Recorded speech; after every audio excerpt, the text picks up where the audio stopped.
నమస్తే. Welcome to అస్త్ర. ఆహ్, తమిళనాడు ఎన్నికలు రాబోతున్నాయి. అయితే తమిళనాడు ఎన్నికల్లో ఎవరెవరికి ఎంత పర్సెంటేజ్ ఉందని రీసెంట్‌గా ఒక సర్వేలో కూడా వచ్చింది. అయితే తలపతి విజయ్ ఎక్కువ పర్సెంటేజ్‌లో ఉన్నాడు. ఆల్‌మోస్ట్ ఆల్ ఆయన ముఖ్యమంత్రి అయ్యే అవకాశాలు కూడా ఉన్నాయని సర్వేలన్నీ కూడా చెప్తున్నాయి. ఎందుకంటే ఫ్యాన్ బేస్ భయంకరంగా ఉంది. కాకపోతే వాళ్ళ మిసెస్ విడాకులు కోరడము, తర్వాత కరూర్ ఘటన కొంచెం వెనక్కి లాగుతున్నాయి గానీ, క్రేజ్ తగ్గలేదు. ఆయన మీద కావాలని ఎలిగేషన్స్ చేస్తున్నారని ఒక విమర్శతో మరికొద్దిగా ఇమేజ్ పెరుగుతుంది. ఇదిలా ఉంటే ఆయన సినిమాని 'జననాయకన్' సినిమాను కూడా రిలీజ్ చేయడానికి ఒప్పుకోని స్టాలిన్ ప్రభుత్వం లేనిపోని ఎలిగేషన్స్ పెడితే, ఇదే స్టాలిన్ ప్రభుత్వానికి మన వైసీపీ నుంచి, మన ఆంధ్రప్రదేశ్ నుంచి రోజమ్మ గారు స్టాలిన్‌కి, డీఎంకేకి సపోర్ట్‌గా ప్రచారం చేస్తారట. మరి ఇక్కడ ఎన్నికల్లో ఓటమి తరువాత ఆంధ్రప్రదేశు, తమిళనాడు బార్డర్‌లో ఉండే నియోజకవర్గాలు ఏవైతే ఉన్నాయో, ఆయా నియోజకవర్గాల్లో పోటీ చేయడానికి తలపతి విజయ్‌కి సీటు అడగడానికి ఏమని చేసుకున్నారని కూడా కొన్ని వార్తలొచ్చాయి. బహుశా ఆయన ఇవ్వనన్నందుకు ఈవిడ కోపంతో, లేదంటే నచ్చక ఎలాగైనా తలపతి ఒకవేళ గెలిస్తే కూటమితో జతకడతాడేమో అనే ఉద్దేశంలో, బీజేపీతో జతకడతాడనే ఉద్దేశంతో ముందు నుంచే డీఎంకేకి సపోర్ట్‌గా చేస్తున్నారేమో అని ఒక విమర్శ. మరోవైపు అక్కడ స్టాలిన్ కూడా క్రిస్టియన్ మైనారిటీకి సంబంధించి ఫేవర్‌గా ఉంటారు.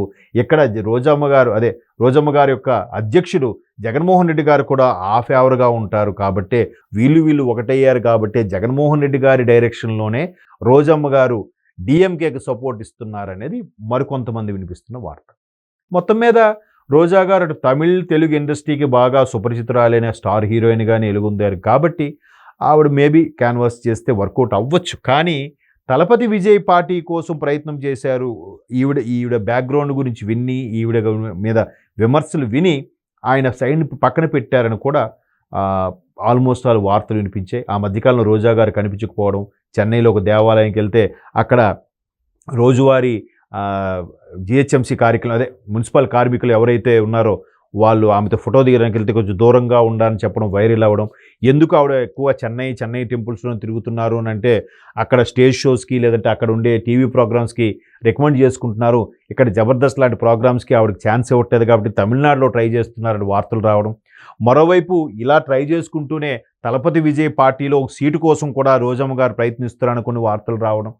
సో మొత్తం మీద ఇలాంటి వార్తలు వస్తున్న నేపథ్యంలో అవన్నీ తోసిపుచ్చి రోజా గారు ఇప్పుడు స్టాలిన్ ప్రభుత్వం తరపున, డీఎంకే తరపున రేపు మేలో ఎన్నికలు జరుగుతున్నాయి. ఈ నెల రోజుల్లో, 2 నెలల్లో డీఎంకేకి ఫేవర్‌గా క్యాన్వాసింగ్ చేస్తారట.